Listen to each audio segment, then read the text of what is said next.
आज के हम लोगों ने जो पैसे के स्वार्थ में इतने अधे हैं, उन्होंने गाय का सारा वजन उसके दूध से नापना शुरू कर दिया। जो दूध दे तो ठीक, नहीं दे तो जयराम जी। जैसे ही उसने दूध देना बंद किया, हमने बाहर छोड़ दिया, तिलक लगाया, छोड़ दिया। अब वो कहीं भी मारी मारी फिरे, कहीं भी भटकते फिरे। तो ये जो परिवर्तन आए हम में, आधुनिकता के नाम पर, शिक्षा के नाम पर, हम में ऐसे खराब परिवर्तन आए हैं जिस पर हम घंटों चर्चा करें तो पूरी नहीं होती। हमने ऐसी अंग्रेजी शिक्षा सीखी है जिसमें गाय तो रखो मत, घर में कुत्ता रखो। कुत्ते के बारे में शास्त्रों में कहा गया है कि इसको कभी भी बांध के नहीं रखना चाहिए, इसको खुला छोड़ना चाहिए। और गाय के बारे में शास्त्रों में कहा गया है इसको साज संभाल करके रखना चाहिए, देखभाल के साथ रखना चाहिए। कुत्ता स्वतंत्र रहना चाहिए, गाय हमारी आंखों के सामने साज संभाल से रहना चाहिए। हमने ऐसी अंग्रेजी शिक्षा सीखी कि गाय तो छोड़ दी, कसाई ले जाए काटने को या कोई ले जाए, कुत्ता पकड़ के घर में बांध के पट्टे से रखा और बड़े शान से बताते देखो मेरा कुत्ता। और बताते नहीं है, रोज सवेरे उसको टहलाने लेके जाते हैं। खुद नहीं जाएंगे लेकिन कुत्ते को लेके जाएंगे, तो शूशू कराएंगे, उसको संडास करवाएंगे, सब करवाएंगे। और गाय की बात करो तो नाक चढ़ाएंगे, क्या बात कर रहे हैं, गाय घर में नहीं। कुत्ते और गाय की कोई तुलना नहीं हो सकती। फिर हमने ऐसी आधुनिक शिक्षा सीखी इस देश में। यह शिक्षा ने सत्यानाश किया, अंग्रेजी शिक्षा ने तो सवा सत्यानाश किया हमसे। कॉन्वेंट में, अंग्रेजी स्कूलों में पढ़ने वाले बच्चों को गाय का गोबर,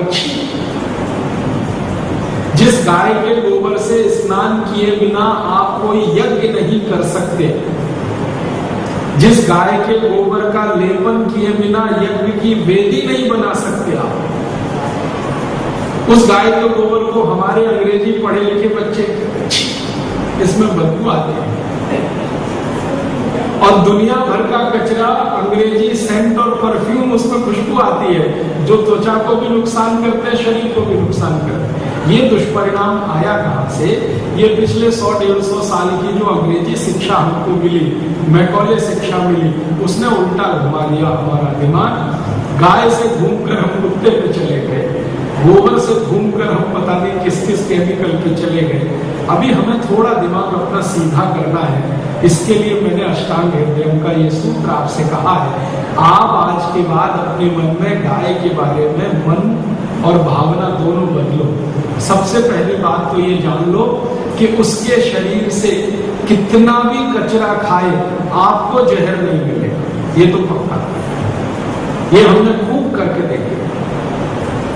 इसलिए कभी भी दिमाग में ये बात लाना नहीं कि ये गाय कचरा खा रही है तो इसके गोबर का उपयोग करें ना करें, मूत्र का उपयोग करें ना करें। आप बिल्कुल बिंदास हैं। कुछ तकलीफ हुई तो मैं उसकी जिम्मेदारी लूंगा। दूसरा, अपने मन में कुछ ऐसे संकल्प करो कि भाई अपने हाथों गाय का कुछ सहयोग हो। अपने हाथों गाय का सहयोग हो तो क्या हो? एक रोटी सवेरे शाम गाय के निकले, एक से ज्यादा निकले तो अच्छा है, क्योंकि बहुत सारे घर निकाल ही नहीं रहे हैं, तो उनकी जिम्मेदारी भी आप ले लो। आपकी समझ में आ गया तो घर में गाय की रोटी तो निकले ही, और उसको सम्मान के साथ गाय को खिलाया जाए। ये नहीं कि कहीं पटक के चले। और पॉलीथीन में बांधकर कभी भी कोई ऐसी चीज मत फेंको जो गाय के खाने के काम आ सकती। जैसे सब्जियां हैं, आप सब्जियों के छिलके उतारते हैं, ये सब छिलके गाय के लिए उपयोगी है। आप सब्जी छील के खाते हैं, वैसे आप ना खाओ तो अच्छा है, लेकिन फिर भी हम छील के खाते हैं, तो आप जो उतार रहे हो सब्जी का हिस्सा, वो सब गाय के काम का है। तो उसको पॉलीथीन में बांध के तो कभी मत करो। तो आप बोलोगे फिर फेंके कैसे? ऐसे ही फेंक दो ना। गाय आते जाते उसको जो लगेगा उसको चुन के खा लेगी। पॉलीथीन तो खत्म करो, बांध के फेंक दो। दूसरा ये करें। और तीसरा, नियमित रूप से आपके जीवन में जब भी कोई गंभीर तकलीफ आए, वात की हो, पित्त की हो, कफ की हो, तो गौमूत्र का उपयोग करो।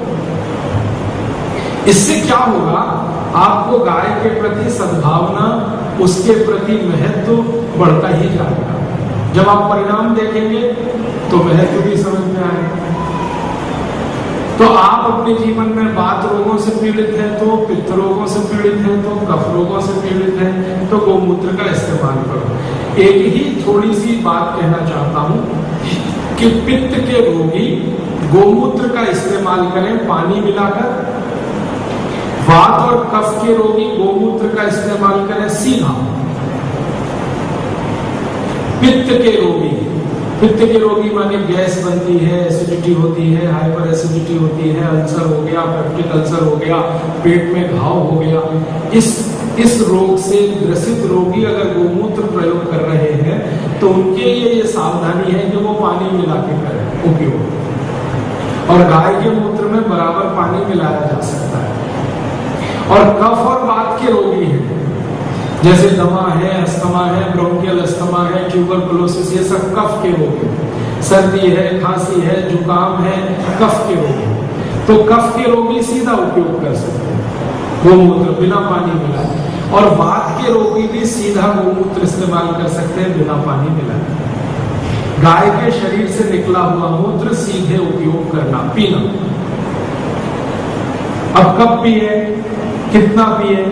आधा कप बड़े व्यक्ति के लिए, आधा कप माने 50 मिलीलीटर, एक खुराक बड़े आदमी के लिए, और 18 साल से कम उम्र वालों के लिए 20 से 25 मिलीलीटर।